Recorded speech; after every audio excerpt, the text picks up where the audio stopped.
दोस्तों, toppers front education में एक बार फिर से आप सभी का बहुत बहुत स्वागत है। जैसा कि आप सभी जानते हैं कि आपका नेट का जो एग्ज़ाम है वो तो अब लगभग 14 अक्टूबर श्योर नहीं है, बट अभी 14 अक्टूबर आप मान के चलिए कि 14 अक्टूबर को होना तय हुआ है। 1 अक्टूबर से हमारे बैचेस शुरू हो रहे हैं। एक डाउट आता है इसके अंदर कि सर 14 अक्टूबर वाला एग्ज़ाम भी हमें देना है और आगे वाला एग्ज़ाम भी हमें देना है, तो कैसे हम इसको करेंगे। इसके लिए हमने एक प्रायोजन बनाया है, एक स्कीम बनाई है छोटी सी कि आप मान लीजिए आपने 1 तारीख को एडमिशन लिया, तो उस 1 तारीख से लेकर अगले 10 दिन तक हम सिर्फ 14 अक्टूबर वाले एग्जाम को टारगेट करेंगे। और 14 अक्टूबर का जैसा ही एग्जाम हो जाता है तो उसके बाद हम आगे जो एग्जाम होगा हम उसकी फिर फुल फ्लैश तैयारी करेंगे। तो कुछ बच्चों को ये डाउट था कि सर हम 1 तारीख को एडमिशन ले लेते हैं तो एग्जाम तो आने वाला है। हाँ, हमारा टारगेट अगला एग्जाम है, बट हमने फॉर्म डाला है तो हम इसको किस तरीके से करेंगे। तो 10 दिन 10 दिन सिर्फ हम 14 अक्टूबर की तैयारी करेंगे, 1 तारीख से लेकर 10 तारीख तक। तो कोई दिक्कत आएगी नहीं आपको। इसके अंदर आपका कंप्लीट सिलेबस सिर्फ 10 दिन में कवर कराएंगे, दैट्स इट। तो आज का जो आपका टॉपिक है बड़ा ही कॉमन टॉपिक है और सभी एग्जाम्स के लिए, सभी के लिए महत्वपूर्ण है। आत्मा, जिसको आप सोल कहते हैं। कुछ जगह आप इसको सेल्फ कहा गया है, कुछ जगह पर इसको कॉन्शियसनेस कहा गया है। आत्मा इंडियन फिलॉसफी हो चाहे वेस्टर्न फिलॉसफी हो, चाहे एंशियंट इंडियन हो चाहे एंशियंट वेस्टर्न हो, ये एक ऐसा टॉपिक रहा है जिसको आप इस तरीके समझिए कि ईश्वर की तरह से। ईश्वर की ना ही तो उसकी व्याख्या की जा सकती है और ना ही उसको इग्नोर किया जा सकता है। सेम एज आपकी आत्मा, ना ही तो मैं उसकी व्याख्या कर सकता हूं, लेकिन उसको मैं इग्नोर भी नहीं कर सकता। एक्सेप्ट तो करूंगा, लेकिन क्यों ये नहीं पता। आत्मा है, प्रूफ कीजिए। यहां पर दिक्कत आ जाती है, प्रूफ कैसे करें। आपकी लाइफ हो चाहे फिलॉसफी हो चाहे रिलीजन हो, जो भी सेक्टर हो, कुछ चीजें ऐसी होती है जिसको एक्सप्लेन नहीं किया जा सकता, फील किया जाता है।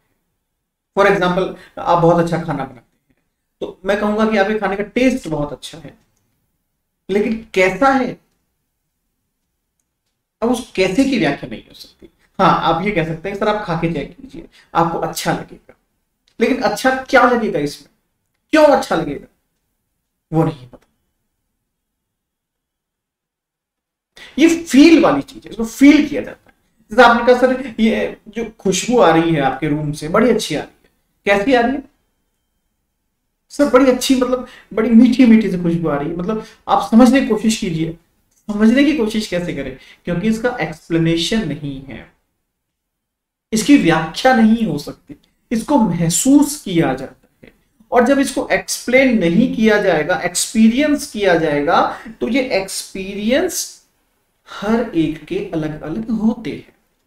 आपका एक्सपीरियंस अलग, मेरा एक्सपीरियंस अलग। एक बहुत ही बेहतरीन खुशबू मुझे अच्छी लग सकती है, लेकिन आपको उससे एलर्जी हो सकती है। तो आपका एक्सपीरियंस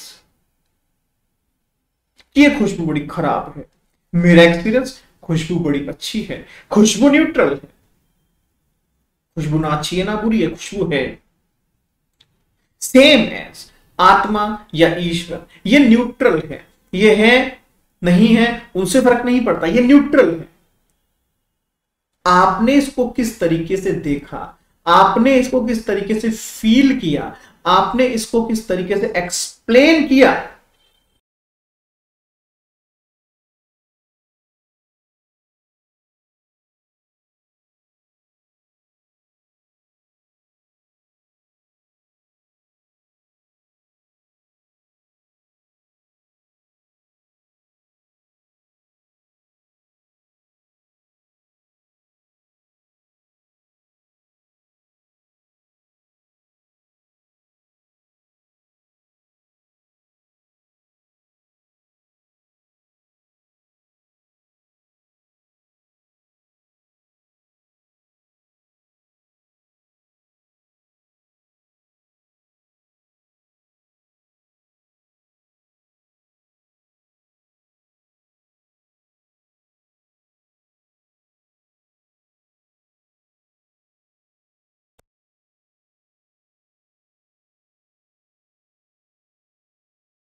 देखिएगा, तो आत्मा और ईश्वर एक ऐसे कंसेप्ट हैं कि हमने उसको कैसा देखा, हमने उसको कैसा समझा, हमने उसको वैसे ही एक्सप्लेन किया, वैसा ही समझा गया, वैसा ही देखा गया, वैसा ही महसूस किया गया। इसीलिए अगर आप देखेंगे इंडियन फिलॉसफी में वेद, मान लीजिए वेद जो आत्मा के लिए कहते हैं, वेदों को मानने वाले सभी लोग, सभी दर्शन एज इट इज उसको फॉलो नहीं करते। ऐसा क्यों? जब वेद ने कह दिया कि आत्मा का स्वरूप इस प्रकार का है, वो नित्य है, अपरिवर्तनशील है, तो बात खत्म हो गई। लेकिन नहीं, सभी लोगों ने आत्मा को ऐसा स्वीकार नहीं किया जैसा वेद कहते हैं। क्यों?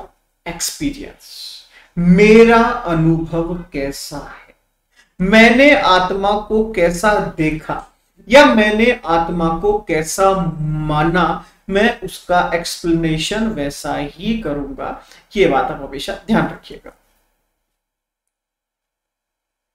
अगर आप वैदिक सिस्टम से मैं अगर कहानी शुरू करूं कि वेदों में क्या कहा गया है, तो वेद के अंदर अगर आप जाते हैं तो ऋग्वेद जब हम पढ़ते हैं, ऋग्वेद के अंदर सबसे पहले कहा जाता है कि आत्मा की व्याख्या की गई थी कि आत्मा है या फिर आत्मा क्या होगी। तो आत्मा की सबसे पहली व्याख्या अगर हम देखें हिस्टोरिकल पॉइंट ऑफ व्यू से या फिलोसफिकल पॉइंट ऑफ व्यू से, तो ऋग्वेद के अंदर सबसे पहले ये वर्णन किया गया।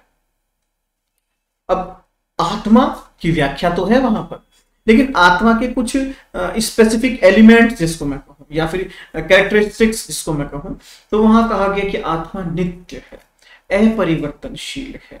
आत्मा वो है जो हमेशा एग्जिस्ट करती है, जो समाप्य नहीं है, जो कभी समाप्त नहीं हो सकती, जो शुरू से थी अंत तक रहेगी, एज लाइक एनर्जी, ऊर्जा के रूप में। वो ऊर्जा के रूप में हमेशा थी, उसको आप खत्म नहीं कर सकते हैं। इस कंसेप्ट को कहीं ना कहीं अगर मैं कहूं तो फिजिक्स के अंदर थर्मोडायनेमिक्स ने भी एक्सेप्ट किया है कि ऊर्जा को ना ही तो समाप्त किया जा सकता है, ना ही उत्पन्न किया जा सकता है, केवल वो परिवर्तनशील है। एक से दूसरे, दूसरे तीसरे, तीसरे चौथे के अंदर वो ट्रेवल करती रहती है, लेकिन उसको पैदा नहीं किया जा सकता, उसको खत्म नहीं किया जा सकता। उपनिषद के अंदर हम जब आते हैं, क्योंकि वेदों के अंदर आपने देखा, वेदों के अंदर 4 लिटरेचर, वेद, ब्राह्मण, आरण्यक और उपनिषद। उपनिषद या वेदांत, वेदांत का नाम वेद अंत क्यों हुआ? क्योंकि वो वेदों के अंतिम सत्य की व्याख्या करते हैं। अंतिम सत्य है मोक्ष। तो जो लिटरेचर वेदों के अंतिम सत्य की व्याख्या करता है, तो उस अंतिम सत्य से हमने लिया अंत, वेदों का अंत या वेदों का कंक्लूजन वेदांत थे। तो वेदांत ने भी आत्मा के ऊपर बहुत अच्छी फिलॉसफी दी। हालांकि उन्होंने ये नहीं कहा कि हम वेदों से अगेंस्ट हैं या वेदों के खिलाफ हैं या वेदों के अनुसार हम आत्मा को नहीं मानते, नहीं। वे उपनिषदों ने यहां तक कहा कि हमें चलाने वाली ही आत्मा है। आप उपनिषद से पूछेंगे कि आप क्या हैं, या उपनिषद आपसे पूछेगा कि आप क्या हैं? क्या आप शरीर हैं? क्या आप बुद्धि हैं? क्या आप मन हैं? नहीं, उपनिषद कहते हैं आप आत्मा है, मैं आत्मा हूं। ये जो मैं है, जो मैं खुद को जान रहा है, ये आत्मा है, शरीर नहीं है। शरीर शरीर को नहीं जान सकता, बुद्धि बुद्धि को नहीं जान सकती, मन मन को नहीं जान सकता। कोई तो एक ऐसा है जो मन को, बुद्धि को, शरीर को जान रहा है। वो कौन है? वो आत्मा है। और कैरेक्टरिस्टिक में उन्होंने वैदिक जितने भी विशेषताएं थी उनको एज इट इज फॉलो किया कि साहब, ना ही तो उसको पैदा किया जा सकता है, ना ही उसे समाप्त किया जा सकता है। आत्मा अजर है, अमर है, अपरिवर्तनशील है, वो हमेशा रहती है। हर एक व्यक्ति अगर चल रहा है, जीवित है, तो इसका मतलब वो आत्मा के द्वारा चल रहा है। तो वहां पर आत्मा एज लाइक एनर्जी आप मान सकते हैं, उपनिषदों ने एक्सेप्ट किया। अगर हम नास्तिक दर्शन की बात करें तो नास्तिक दर्शन में 4 बार जैन और बुद्ध, तीनों ने उस तरीके से आत्मा को एक्सेप्ट नहीं किया जैसा कि वेद कहते हैं। सिंपल। चारवाक ने कहा कि आत्मा जो है वेदों के जैसी तो नहीं है, ये तो कंफर्म। यहां पर एक थोड़ी सी एक डिस्कशन होती है, डिबेट होती है कि चारवाक ने आत्मा को एक्सेप्ट नहीं किया। थोड़ा सा मैं इसके सहमत नहीं हूं इस स्टेटमेंट से कि चारवाक ने आत्मा को एक्सेप्ट नहीं किया। नहीं, चारवाक ने भी आत्मा को एक्सेप्ट किया, ये ध्यान रखिएगा। चारवाक ने उस आत्मा को एक्सेप्ट किया जिस आत्मा का संबंध शरीर के साथ है। चारवाक ने उस आत्मा को एक्सेप्ट किया जिसका संबंध ये शरीर खत्म होने के बाद खत्म हो जाता है। चारवाक ने उस आत्मा को एक्सेप्ट नहीं किया जो इस शरीर के बाहर भी रहती है। चारवाक ने आत्मा को एक्सेप्ट किया। देह आत्मावाद चारवाक की फिलॉसफी है, देह आत्मावाद। देह ही आत्मा है, आत्मा ही देह है, अलग अलग नहीं है ये दोनों। बॉडी और आपकी जो कॉन्शियसनेस है या जो एनर्जी है वो अलग नहीं है। चारवाक कहते हैं कि मेरे मरने के बाद ऊर्जा जो है आकाश में चली जाती है, पंच महाभूत में विलीन हो जाती है। ये बातें थोड़ी सी हाइपोथेटिकल लगती है, काल्पनिक लगती है। किसी ने आज तक उस ऊर्जा को मिलते हुए नहीं देखा। कोई अनुभव नहीं है ऐसा कि मेरे मरने के बाद ऊर्जा ब्रह्मांड में विलीन हो जाएगी। तो मैं इसको स्वीकार क्यों करूं? केवल मैं इसलिए स्वीकार करूं कि वेदों में लिखा हुआ है? तो सॉरी, मैं नहीं मानता। तो चारवाक ने इस तरीके से आत्मा को माना कि मैं वेदों की जो आत्मा है, वेदों की जो कैरेक्टरिस्टिक है आत्मा की, मैं उसे एक्सेप्ट नहीं करता। सॉरी, मैं शरीर के साथ आत्मा को मानता। यहाँ एक बड़ा ही बच्चे जब मुझसे पूछते हैं कई बार कि सर देह आत्मावाद तो ये कहता है कि ना आत्मा और देह एक ही है, आत्मा जैसा कुछ भी नहीं है। नहीं, थोड़ा करेक्ट कीजिएगा इसको। चारवाक कहते हैं मुक्त आत्मा जैसा कुछ नहीं है। शरीर से मुक्त कोई आत्मा एग्जिस्ट करेगी ये पॉसिबल नहीं। सीधी सी बात है। जैन दर्शन में आत्मा जैसे शब्द का प्रयोग नहीं किया गया, वहां जीव शब्द का प्रयोग आता है। वहां जीव उसी तरीके से जिस तरीके से वेदों में लिखा गया है, हमारे शरीर को चलाने वाला। बंधन शरीर का नहीं होता, जीव का बंधन होता है। जीव के ऊपर बंधन होता है और ये मुक्ति भी जीव ही प्राप्त कर सकता है, आत्मा ही मुक्ति प्राप्त कर सकती है।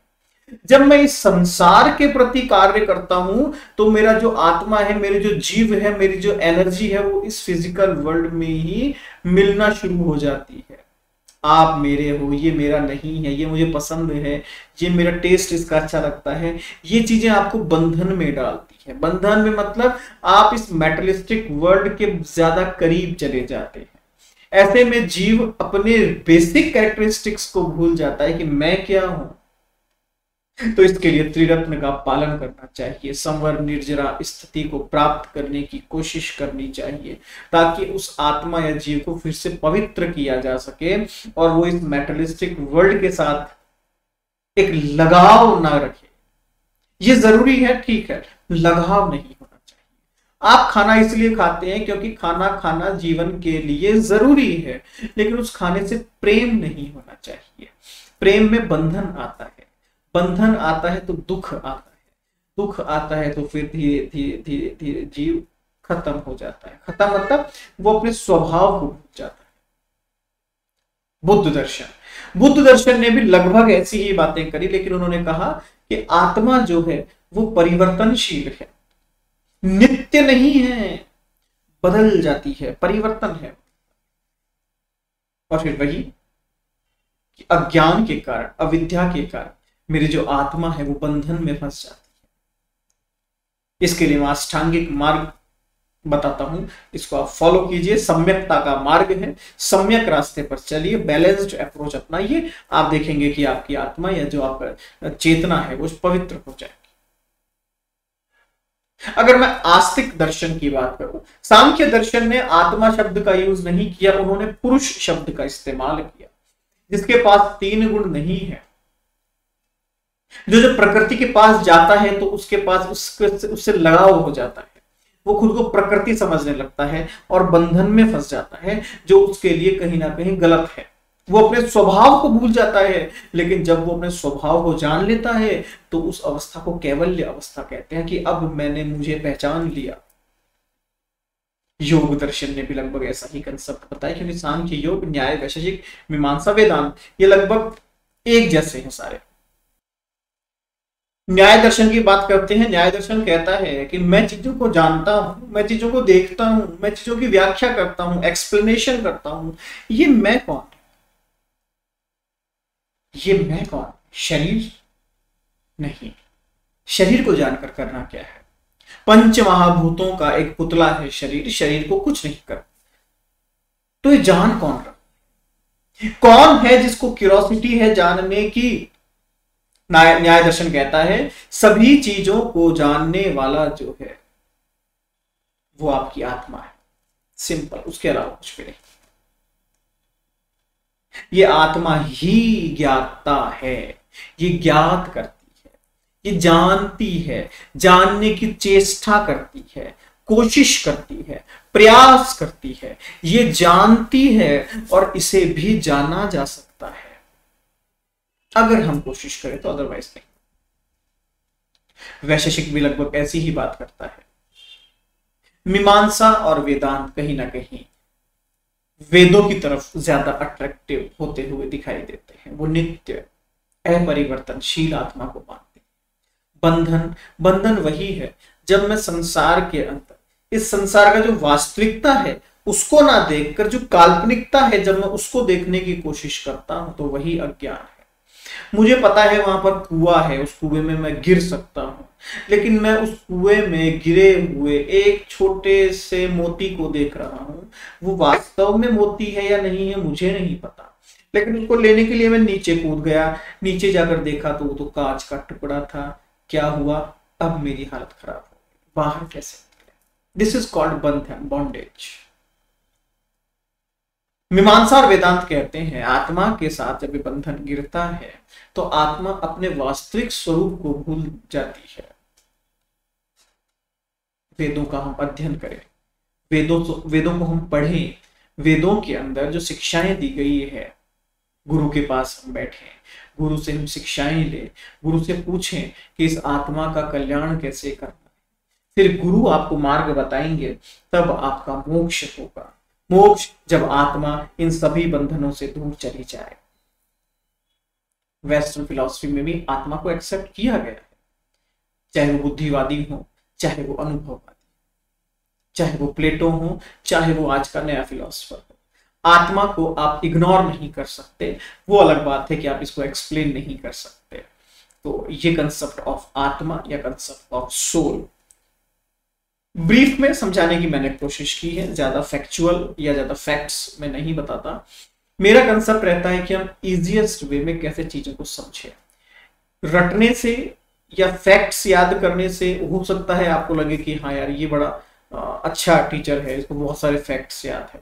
फैक्ट नहीं, मेरा कंसेप्ट है कि आपको उस टॉपिक का एक कंक्लूजन पता होना चाहिए कि ये टॉपिक क्या